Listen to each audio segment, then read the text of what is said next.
Halo semuanya, selamat datang kembali di video analisa fundamental mingguan bersama Mandana.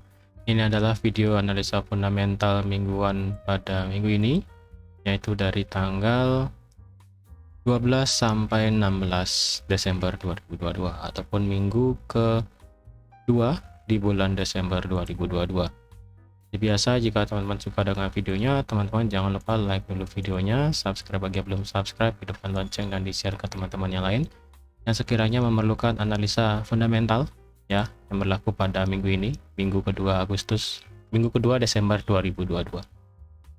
Oke, sebelum itu kita akan bahas dulu apa yang terjadi di minggu lalu ya. Di minggu lalu kemarin itu kita cuma ada berita di awal minggu aja ya, di awal minggu, yang dimana itu kita ada berita mengenai di awal minggu kemarin di tanggal 5 Desember, yaitu kita ada ISM Service PMI yang dimana ternyata hasilnya itu memuaskan ya, tidak seperti di 2 minggu yang lalu yang dimana data mengenai manufacturing yang ada di Amerika itu turun ya.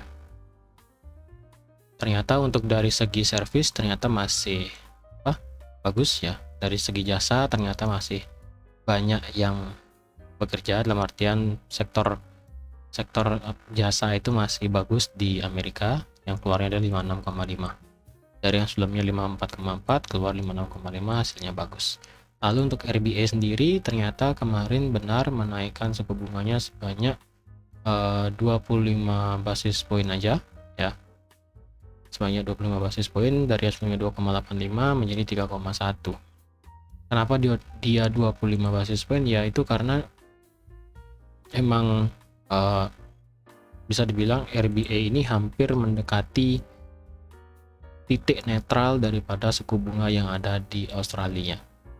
Jadi bisa dibilang titik netral di Australia kalau nggak salah itu saya lihat tuh hanya sebesar 4% ya. Tidak seperti bank-bank yang lainnya, tidak seperti juga yang ada di Kanada di sini ya, seperti di tanggal 7 Desember kemarin. Kanada menaikkan suku bunganya sebanyak 50 basis poin dari sebelumnya 3,75 naik menjadi 4,25%. Dan untuk Kanada sendiri saya rasa untuk suku bunganya itu sama seperti di Amerika nanti, yang dimana di Kanada untuk suku bunga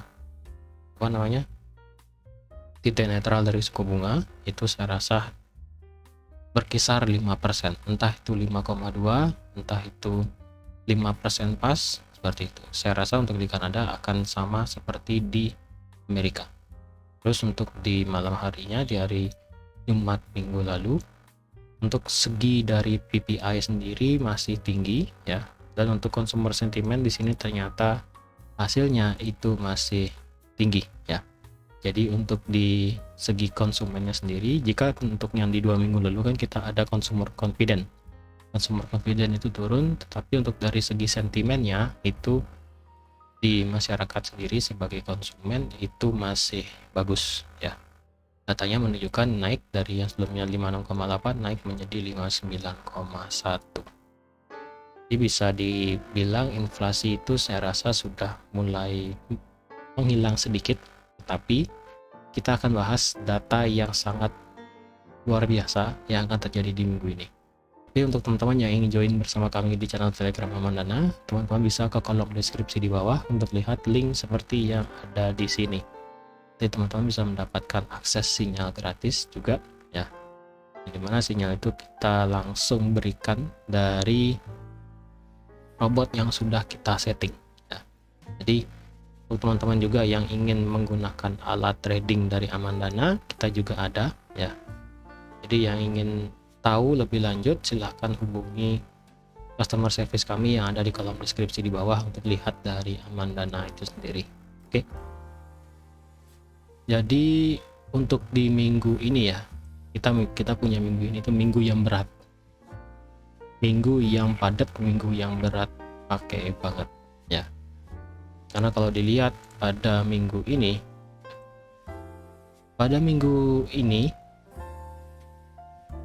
yaitu dari tanggal 12 sampai 19 kita punya kalender merah yang sangat panjang ya, dimulai dari hari Senin, Selasa, Rabu, Kamis, Jumat, terutama di hari Kamis dan di hari Selasa, Rabu, Kamis itu sangat luar biasa. Di sini saya kasih dulu di awal video. Hati-hati bagi teman-teman yang trading pada minggu ini. Hampir di semua pair itu ada. Ya, hampir di semua pair. Bisa saya bilang mungkin di semua pair deh ya. Jadi di semua pair itu kita punya beritanya masing-masing. Jadi kita minggu ini tuh punya combo maut ya, bisa dibilang itu combo paling maut yang pernah saya lihat dari berita ekonomi. Combo mautnya itu yang pertama ya, ini saya kasih tahu.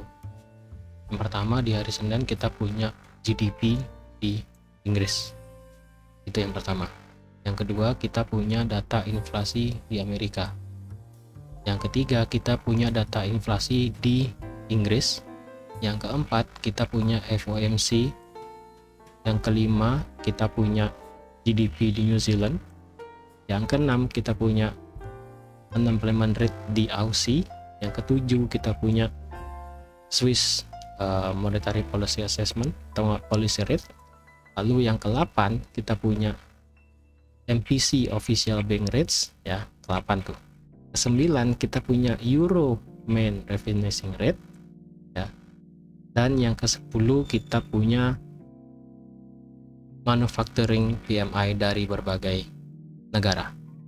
Nah, jadi kita punya 10 jenis berita yang akan terjadi di minggu ini. Jadi bagi teman-teman yang trading di minggu ini harap hati-hati. Ini akan saya bahas sedikit-sedikit ya. Jadi yang pertama kita dari hari Senin dulu ya. Ini saya akan loncat-loncat dulu ya dari berbagai sumber supaya teman-teman tahu juga apa yang terjadi. Jadi di hari Senin itu kita punya yang namanya GDP di Inggris ya. Yang dimana diperkirakan untuk saat ini GDP di Inggris itu sudah mulai bangkit ya, dari yang sebelumnya minus 0,6 diperkirakan akan positif 0,4. Tapi kita tunggu aja apakah GDP di Inggris itu sudah mulai bagus atau belum, karena berdasarkan data dia sudah minus 2 kali ya, sudah memasuki zona resesi. Jika hasilnya di sini masih minus, maka pound sterling akan jatuh. Nah, 3 kali berturut-turut ini hasil untuk di GDP-nya itu minus. Dari yang sebelumnya bulan Oktober itu minus 0,3, lalu November minus 0,6. Jika hasilnya di sini minus 0, sekian, walaupun hasilnya lebih bagus daripada sebelumnya, tetapi hasilnya masih minus, maka bisa diperkirakan pound sterling akan turun. Tapi jika hasilnya positif di sini, ya mulai ada pemulihan untuk dari pound sterling itu sendiri. Oke, itu dari Senin. Lalu dari Senin kita juga tidak begitu ada berita lagi yang lain. Lalu dari Selasa, kita ada NFP versi negara Inggris, yaitu yang dimana kita ada average earning index, climate count change, dan employment change, dan yang terakhir ada unemployment rate. Nah, untuk di Inggris sendiri, jumlah orang yang bekerja di sini diperkirakan akan turun dari yang sebelumnya minus 52.000 akan turun menjadi minus 17.000. Dan juga tingkat penganggurannya di sini kelihatannya bertambah, tapi kita tidak tahu ini ya bagaimana nanti. Mungkin di sini akan saya bahas nanti pada saat XAU/USD harian. Terus untuk di GBP juga di sini ada jumlah orang yang menganggur ya. Jumlah orang yang menganggur di sini diperkirakan dari yang sebelumnya 3,3 ribu ya, diperkirakan akan naik menjadi 3,5. Karena itu hasilnya, jika ini kan climate count change, ini adalah jumlah orang yang mengaku dirinya menganggur. Nah, seperti itulah gampang. Jadi jika banyak jumlah orang yang mengaku dirinya menganggur, maka itu akan sejalan dengan data tingkat pengangguran yang ada di Inggris. Jadi untuk di Inggris di hari Selasa kita juga berita. Lalu di malam harinya data inflasi mengenai negara Amerika itu sendiri, USD. Dan diperkirakan untuk di USD, diperkirakan tingkat inflasi yang akan terjadi pada minggu ini. Data yang keluar diperkirakan dari yang sebelumnya 7,7%, diperkirakan turun menjadi 7,3% untuk inflasi. Dan inflasi inti diperkirakan juga akan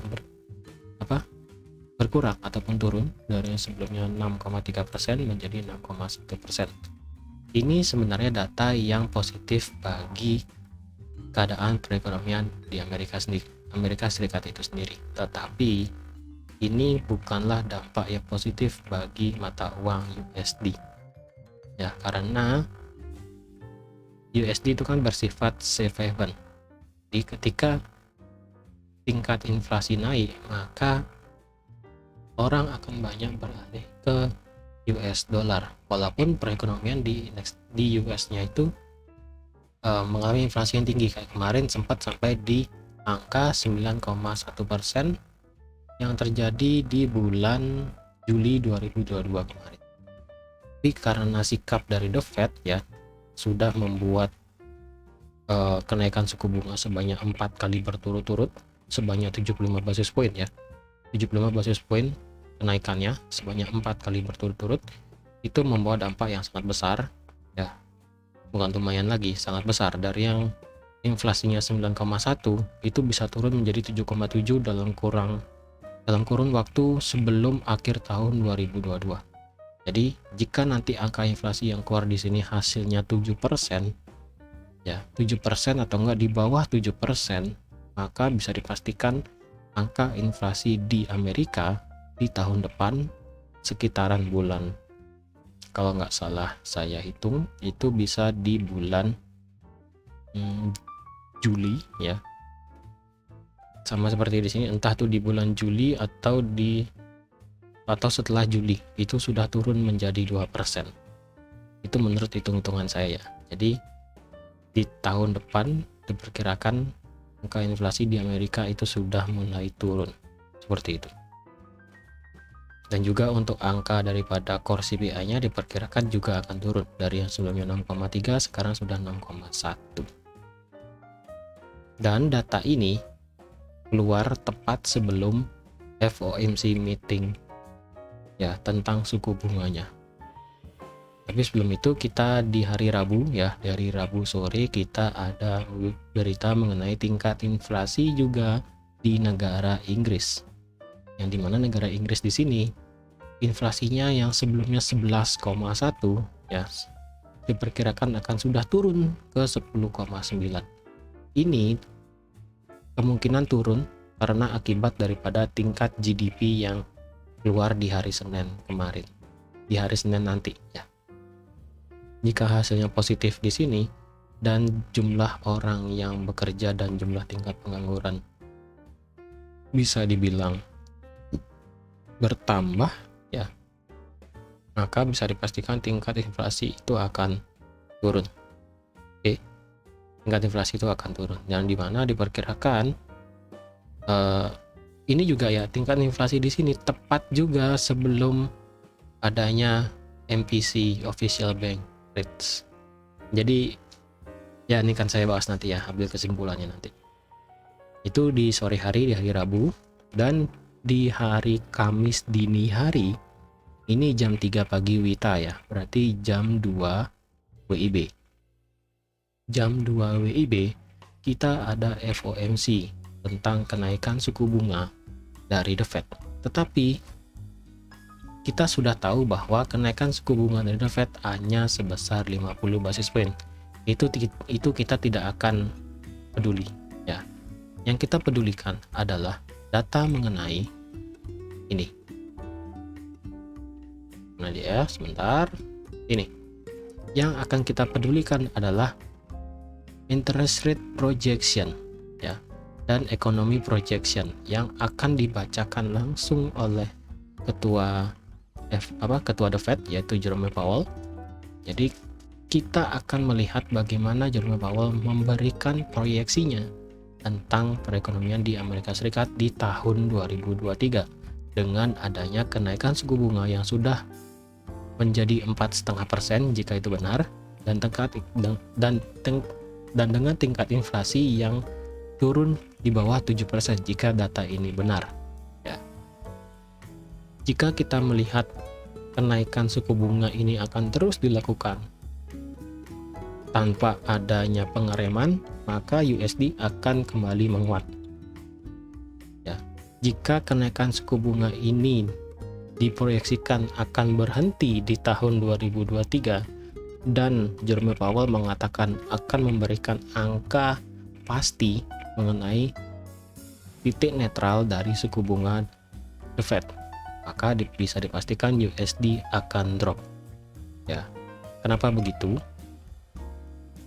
Jadi orang-orang di sini ketika The Fed itu memberikan kepastian mengenai suku bunga akan seperti apa, maka orang itu akan berhenti beralih dari USD, ya, dari indeks mata uang ke stock market.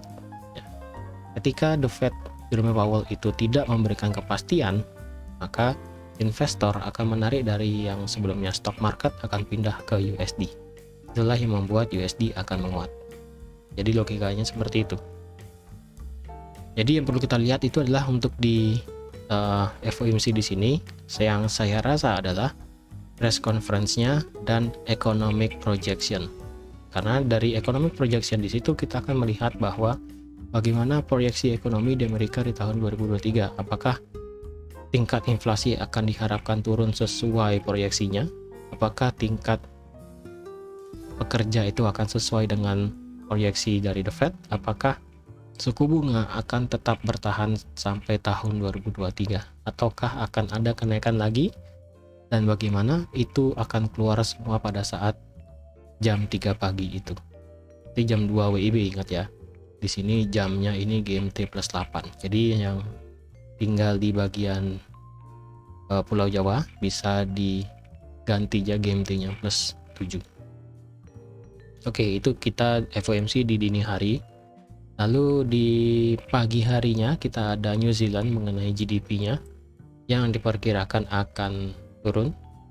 Lalu di Aussie kita akan lihat tingkat pengangguran dan jumlah orang yang bekerja di Aussie. Ya, yang dimana di Aussie di sini diperkirakan tingkat penganggurannya akan turun dan tingkat orang yang bekerja akan turun juga dari yang sebelumnya 3,2 menjadi 17.000. Itu di pagi hari. Di sore harinya kita akan melihat Swiss National Bank akan memberikan kenaikan suku bunga dari yang sebelumnya 0,5 menjadi 1%. Diperkirakan akan naik sebanyak 50 basis point. Ya, yang dimana semenjak bulan Juni 2022 kemarin, akhirnya SNB menaikkan suku bunganya menjadi dari yang sebelumnya minus 0,75 dan akhirnya nanti di hari Kamis tanggal 15 Desember akan berubah menjadi 1% jika itu benar. Itu di sore hari. Dan di malam harinya kita diikuti oleh yang namanya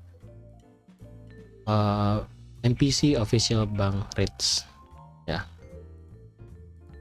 ataupun suku bunga dari Bank of England, ya, yang dimana diperkirakan akan naikkan suku bunga sebanyak 50 basis point, ya.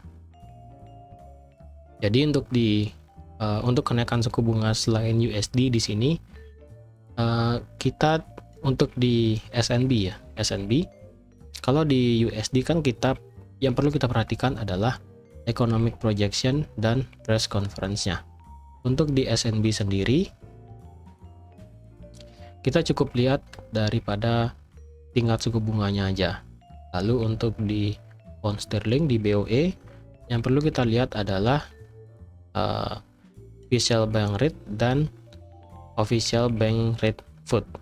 Jika hasilnya tidak 900 di sini, dalam artian ke-9 anggota dari Bank of England ini tidak ada satu jadi yang tidak setuju untuk menaikkan suku bunga, walaupun suku bunganya naik, mungkin akan ada pergerakan volatil yang di tengah-tengah seperti itu. Tapi jika semua hasilnya positif di sini, kemungkinan pound sterling akan naik. Tapi tidak serta-merta, ya ingat, sentimen masyarakat sekarang itu sudah tahu bahwa bank pasti akan menaikkan suku bunganya. Hanya saja, sentimen di masyarakat itu belum pasti berapa jumlah basis poin yang akan dikeluarkan oleh suatu bank. Seperti itu. Jadi, jika sesuai ekspektasi, biasanya harga itu tidak akan berubah kemana-mana, cenderung flat, bahkan bisa turun. Tapi jika di luar ekspektasi, biasanya itu pasti akan bergerak naik. Seperti itu. Itu di malam harinya. Lalu di malam hari juga kita akan diikuti oleh ECB, ya, European Central Bank, tentang suku bunganya. Dari yang sebelumnya 2% diperkirakan akan naik menjadi 2,5%. Nah, untuk di ECB sendiri, yang perlu kita lihat adalah policy statement-nya dan juga tingkat suku bunganya. Oke. Lalu di malam harinya kita ada Empire State Manufacturing Index, ya, yang dimana manufacturing kita sudah punya datanya kemarin, ya kan. Nah, dimana itu hasilnya untuk pertama kalinya sektor manufaktur di Amerika itu skornya bisa di bawah 50. Itu angkanya 49 kemarin kan. Ya, jadi otomatis Empire State Manufacturing Index di sini pasti hasilnya turun. Ini sudah pasti ini. Tapi juga kita tidak tahu ya, biasanya seperti itu ya. Lalu di USD kita akan punya retail sales dan Philadelphia Manufacturing Index, lalu juga ada unemployment claim, lalu ada ECB press conference. Oke, jadi di hari Kamis nih kita padat banget ya. Jadi untuk di ECB, berarti untuk di ECB kita akan melihat suku bunganya dan kita akan melihat press conference-nya dari ECB. Ya. Lalu di hari Jumat kita akan melihat mengenai service dan manufacturing PMI yang ada di Euro, GBP dan di USD. Ya, datanya di sini akan campur-campur. Jadi kemungkinan di sini di hari Jumat ya tidak akan begitu ada banyak pergerakan, karena di hari Kamis itu sudah sangat ramai sekali. Walaupun ada pergerakan, mungkin hanya sampai di market Amerika pre-New York, mungkin ya bisa bilang pada saat market open New York harga bergerak sedikit. Setelah itu mungkin setelah jam 10 jam 11 malam ke atas harga sudah stop. Seperti itu. Jadi di minggu ini saya kalau tarik kesimpulan ya, ada dua hal yang menarik. Yang pertama, data inflasi di Amerika dan di Inggris itu keluar tepat sebelum pernyataan dari Bank Sentral menaikkan suku bunganya. Oleh karena itu, ini agak lucu ya sebenarnya. Jika ini hanya jika, what if jika tingkat inflasi di Amerika, data yang keluar di sini itu hasilnya 8%.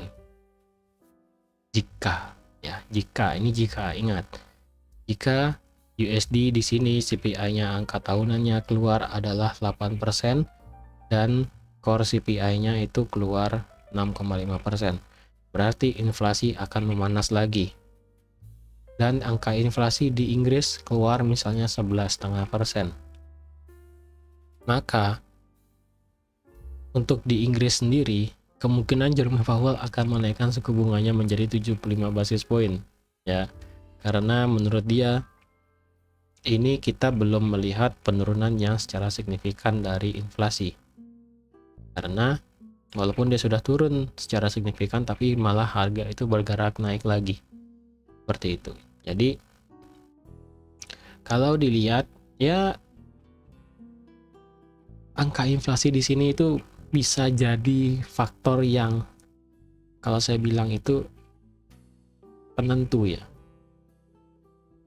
Jika hasilnya inflasi di sini di bawah 7,3, maka The Fed akan tetap menaikkan 50 basis point. Jika di atas 7,5 atau enggak di atas 7% deh ya. Jika yang keluar di atas 7,7, maka kemungkinan pada saat pada saat berita ini keluar, suku bunga yang dinaikkan adalah 75 basis point. Begitu juga dengan di Inggris, ketika tingkat inflasi di Inggris di sini keluar 11, di atas 11,1, maka pada saat berita kenaikan suku bunga di Inggris kemungkinan akan menjadi 75 basis point. Nah, inilah hal yang saya ambil kesimpulan tuh sangatlah lucu. Saya bilang lucu sih ya, karena data yang penting bagi suatu bank untuk memutuskan suku bunga itu tepat keluar 1 hari sebelum pernyataannya. Jadi ya orang itu tidak sempat mencerna gitu loh. Orang itu tidak sempat mencerna apa yang ada gitu. Data yang keluar itu untuk di USD hari Selasa malam. Ya, Selasa malam. Lalu untuk di Inggris Rabu sore. Ya. Belum ada 24 jam berita untuk di USD itu sudah keluar. Ya sudah 24 jam sih ya. Sudah 24 jam lagi, cuma jarak waktu bisa dibilang itu 28 jam ya. Dari jam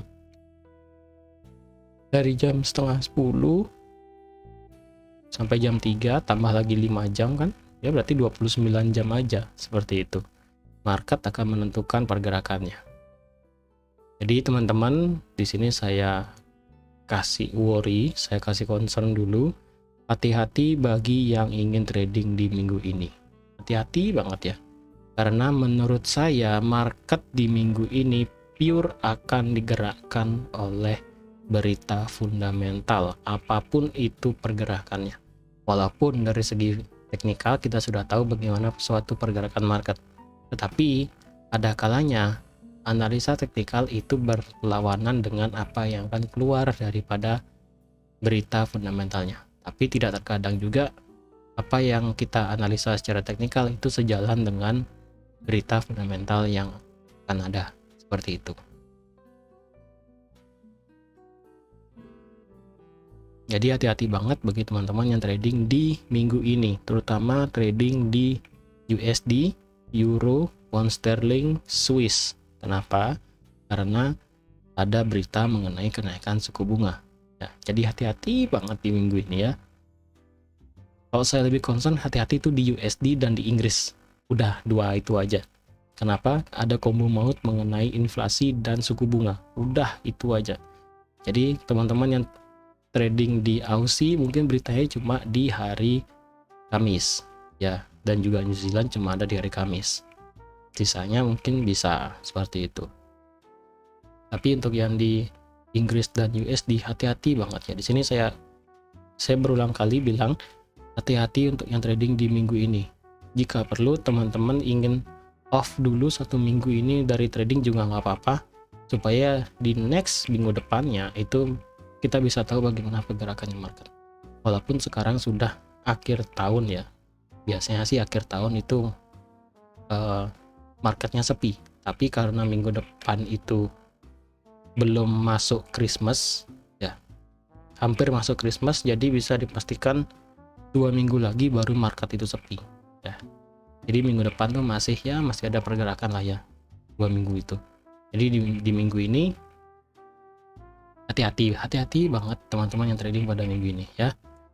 Jadi teman-teman, sekian aja untuk analisa fundamental mingguan pada minggu ini. Sekali lagi saya tekankan hati-hati untuk yang trading pada minggu ini, karena berita fundamental kita sangatlah banyak, bahkan setiap harinya, terutama di hari Kamis. Jadi jika teman-teman ada open trading di hari Senin, usahakan hari Rabu malam itu sudah close posisi ya. Hari Rabu malam itu sudah close posisi apapun itu gininya, opennya, entah itu sudah floating plus ataupun sedang floating minus. Oke, jadi sekian aja untuk analisa fundamental mingguan pada minggu ini. Terima kasih sudah menonton video ini sampai habis. Terima kasih juga sudah like, share, dan subscribe juga. Dan sampai jumpa di analisa fundamental mingguan minggu depan. Dan jika teman-teman ada pertanyaan seputar analisa ini, silahkan langsung ke kolom komentar di bawah. Nanti kita diskusi bareng. Oke? Bye-bye.